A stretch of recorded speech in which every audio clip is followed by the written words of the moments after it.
Everyone welcome back to my channel. आज हम बात करने वाले हैं तेरी बातों में ऐसा उलझा जिया फिल्म के बारे में, जो कि रिलीज़ हुई थी 2024 में। मूवी स्टार्ट होती है आर्यन की फैमिली से, जो कि आर्यन की शादी कराना चाहती है किसी भी तरह। बट आर्यन शादी के लिए राज़ी नहीं होता है, इसलिए उसके पेरेंट्स उसकी शादी धोखे से एक रोबोट से करा देते हैं। अब सीन शिफ्ट होता है मुंबई में आर्यन के फ्लैट पर, जहाँ पर पता चलता है कि आर्यन ये सपना देख रहा था और वो ये सपना देख के बहुत घबरा जाता है। एंड अगले दिन आर्यन ऑफिस जाता है और यहाँ पर पता चलता है आर्यन एक रोबोटिक इंजीनियर है और वो यहाँ मुंबई में रहता है और उसकी फैमिली दिल्ली में रहती है। एंड आज उसकी मीटिंग उसकी बॉस उर्मिला के साथ होती है, जो कि उसकी बॉस भी थी और उसकी मासी भी। और उर्मिला उसे उसके न्यू प्रोजेक्ट के लिए अमेरिका बुलाती है और ये सुनकर आर्यन भी बहुत खुश हो जाता है, क्योंकि वो अपनी फैमिली की शादी वाली बात से बहुत ज़्यादा परेशान। आर्यन निकल जाता है अमेरिका के लिए और पहुंचता है अपनी मौसी के ऑफिस में, जहां वो रोबोट्स को देख के बहुत ज़्यादा इम्प्रेस हो जाता है। बट ऑफिस पहुंचते ही उर्मिला आर्यन को बताती है कि उसे किसी ज़रूरी काम से 2 दिन के लिए बाहर जाना पड़ रहा है और तब तक आर्यन उर्मिला के घर रहे और उसका ध्यान उसकी मैनेजर सिफ्रा रखेगी। और 2 दिन बाद जब वो वापस आएगी तब उनके न्यू प्रोजेक्ट पे काम शुरू हो जाएगा। और ये सुनकर आर्यन चला जाता है अपनी मासी के घर, जहाँ उसे मिलती है सिफ्रा। और सिफ्रा आर्यन का बहुत अच्छे से ध्यान रखती है, जिसको देखकर आर्यन बहुत इम्प्रेस हो जाता है और वो सिफ्रा को बाहर जाने के लिए बोलता है। आर्यन सिफ्रा को बाइक राइड के लिए पूछता है, जिसके आंसर में सिफ्रा हाँ बोल देती है। जिसके बाद आर्यन और सिफ्रा बाहर घूमने जाते हैं और आर्यन सिफ्रा से प्यार करने लगता है। जिसके बाद दोनों के बीच में किस होती है and they got intimate. After that सुबह हो जाती है और सिफ्रा आर्यन से बोलती है कि उसकी बैटरी लो है। ये सुनकर आर्यन सोचता है कि वो मजाक कर रही है और वो उसकी बात को इग्नोर कर देता है एंड चला जाता है ब्रेकफास्ट बनाने। बट तभी वहाँ उर्मिला आ जाती है, जिसे देखकर आर्यन बहुत शॉक हो जाता है। बाद वो आर्यन से सिफ्रा के बारे में पूछती है और आर्यन उर्मिला को बोल देता है कि सिफ्रा की तबीयत खराब है। ये सुनकर उर्मिला को शक होता है और वो सिफ्रा को पूरे घर में ढूंढने लगती है। जिसके बाद उर्मिला को सिफ्रा आर्यन के कमरे में लेटी हुई मिलती है और आर्यन उर्मिला को समझाता है कि वो सिफ्रा से प्यार करता है। जिसके बाद वो सिफ्रा को उठाने की कोशिश करता है, बट सिफ्रा बिल्कुल भी रिएक्ट नहीं करती है। देखकर उर्मिला आर्यन को बताती है कि सिफ्रा एक रोबोट है और उसकी बैटरी लो है, जिसकी वजह से वो काम नहीं कर पा रही है। और उर्मिला सिफ्रा को चार्ज पर लगाती है और बाहर निकल जाती है।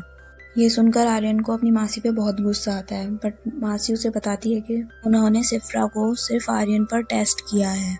ये सुनकर आर्यन और ज़्यादा गुस्से में लाल हो जाता है और उर्मिला आर्यन को बताती है कि सिफ्रा फेस एक्सप्रेशंस भी समझ जाती है और इसीलिए उसने आर्यन को किस किया था। और ये सुनकर आर्यन बहुत अपसेट हो जाता है, बट इसके बावजूद कि सिफ्रा रोबोट है, वो सिफ्रा से उतना ही प्यार करता है और इसीलिए वो वापस इंडिया आ जाता है। और वापस आकर वो अपने दोस्त मोंटू को सारी बात बताता है और ये सुनकर मोंटू भी शॉक रह जाता है। जिसके बाद आर्यन की मम्मी आर्यन को बताती है कि उन्होंने आर्यन के लिए एक लड़की पसंद कर रखी है और आर्यन भी उस लड़की से शादी के लिए हाँ कर देता है और एंगेजमेंट के लिए दिल्ली चला जाता है। बट एंगेजमेंट वाले दिन वो अपने घर से भाग जाता है, क्योंकि उसे रियलाइज़ हो जाता है कि वो सिफ्रा के अलावा किसी से भी शादी नहीं कर सकता। और उसको भगाने में उसके दादाजी भी उसका पूरा साथ देते हैं। और वहाँ से भागने के बाद आर्यन उर्मिला को कॉल करके बताता है कि अगर उन्हें सिफ्रा को इंडिया में लॉन्च करना है तो सिफ्रा की टेस्टिंग भी इंडिया में ही होनी चाहिए। और ये आइडिया उर्मिला को बहुत अच्छा लगता है और तभी के तभी उर्मिला सिफ्रा को इंडिया भेज देती है। जिसके बाद आर्यन सिफ्रा को अपने दोस्त मोंटू से मिलाता है। इसके बाद आर्यन अपनी मम्मी से सिफ्रा की बात कराता है। वो अपनी मम्मी को बताता है कि वो सिफ्रा से शादी करना चाहता है, बट आर्यन अपने दोस्त के अलावा किसी को भी सिफ्रा के रोबोट होने का राज नहीं बताता। और शादी वाली बात सुन के आर्यन की मम्मी बहुत खुश हो जाती है। आफ्टर दैट आर्यन सिफ्रा को अपनी फैमिली से मिलाने दिल्ली लेके जाता है और फैमिली को भी सिफ्रा बहुत पसंद आती है। बट सिफ्रा एक रोबोट थी, जिसकी वजह से कोई ना कोई गलती हो ही जाती थी, बट आर्यन सब आराम से कवर कर लेता है। आफ्टर दैट आर्यन की मम्मी उसकी मौसी को कॉल करके सिफ्रा और आर्यन की शादी के बारे में बताती हैं। ये सुनकर उर्मिला बहुत शॉक हो जाती है, बट आर्यन यहाँ पे भी बात संभाल लेता है, ये बोलकर कि वो सिफ्रा को अपने घर वालों पर टेस्ट कर रहा है। अब एंगेजमेंट वाले दिन सिफ्रा रेडी हो जाती है, जिसे देखकर आर्यन की बुआ सिफ्रा को बोलती है कि आज तो सिफ्रा दिल्ली में आग लगा देगी। बट सिफ्रा को लगता है कि उसे सच्ची में दिल्ली में आग लगानी है। इसके बाद आर्यन सिफ्रा को समझाता है कि बुआ जी सिर्फ मजाक कर रही थी और उन दोनों की एंगेजमेंट हो जाती है। जिसके बाद आर्यन सिफ्रा को केटरिंग की पेमेंट करने के लिए बोलता है। बट आर्यन के दादाजी आर्यन को बोलते हैं कि आर्यन की शादी की सारी पेमेंट्स उसके दादाजी ही करेंगे। इसके बाद आर्यन सिफ्रा को सारी पेमेंट्स कैंसिल करने के लिए बोलता है और सिफ्रा सारी पेमेंट्स कैंसिल करके अपने रूम में चली जाती है।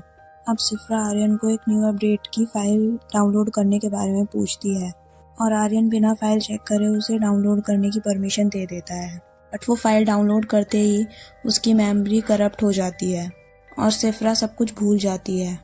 बट आर्यन अपनी मासी की हेल्प से सिफ्रा को वापस से ठीक कर देता है और सिफ्रा को अपनी चार्जिंग कंप्लीट करने के लिए कहता है।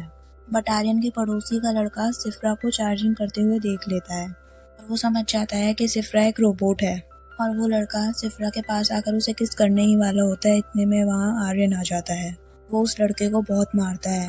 जिसके बाद आर्यन सिफ्रा को ऑर्डर देता है कि वो उस लड़के को छत से लटका दे और सिफ्रा बिल्कुल वैसे ही करती है।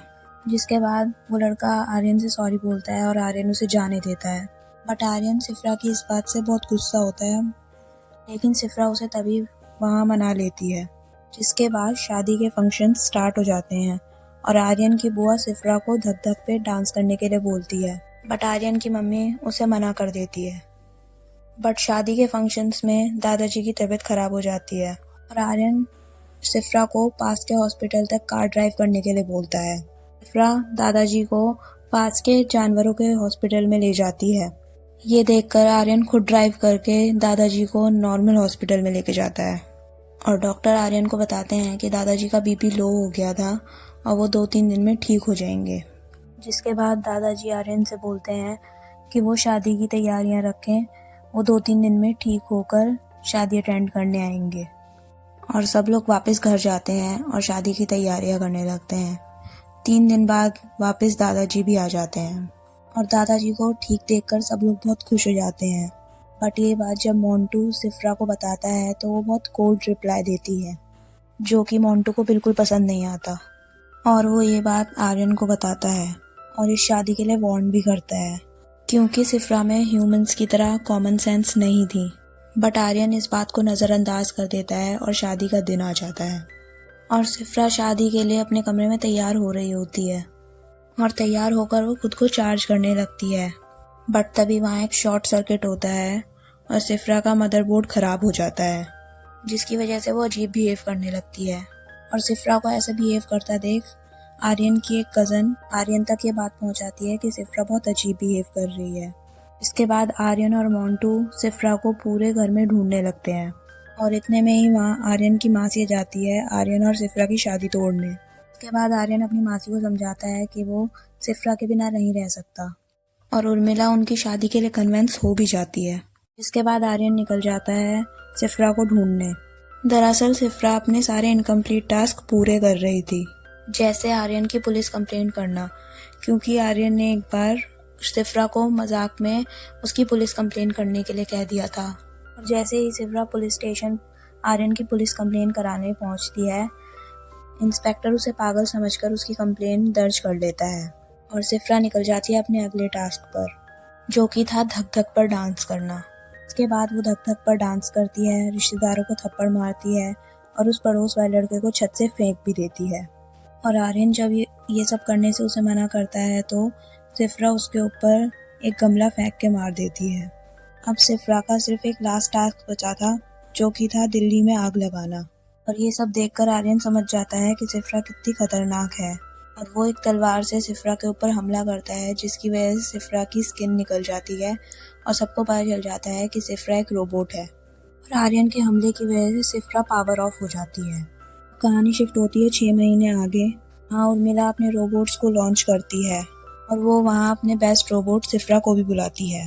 और यहाँ पता चलता है कि उर्मिला ने सिफ्रा की मेमोरी डिलीट कर दी थी और उसे रिपेयर भी कर दिया था। आर्यन भी वहाँ दूर खड़ा उर्मिला के रोबोट्स को देख रहा था, बट आज उसकी आंखों में सिफ्रा के लिए कोई प्यार नहीं था। जिसके बाद वहाँ एक लड़की आती है और वो आर्यन से कॉफ़ी के लिए पूछती है और आर्यन भी उसे कॉफ़ी के लिए हाँ कह देता है, जिसे देखकर सिफ्रा बहुत जेलस हो जाती है। और ये चीज़ मोंटू देख लेता है और ये बात मोंटू आर्यन को बताता है, बट आर्यन ये नहीं समझ पाता कि सिफ्रा की मेमोरी डिलीट होने के बाद भी वो जेलस फील क्यों कर रही है। ये पिक्चर इसी सस्पेंस में यहाँ पर ख़त्म हो जाती है। If you like the video please like, comment, share and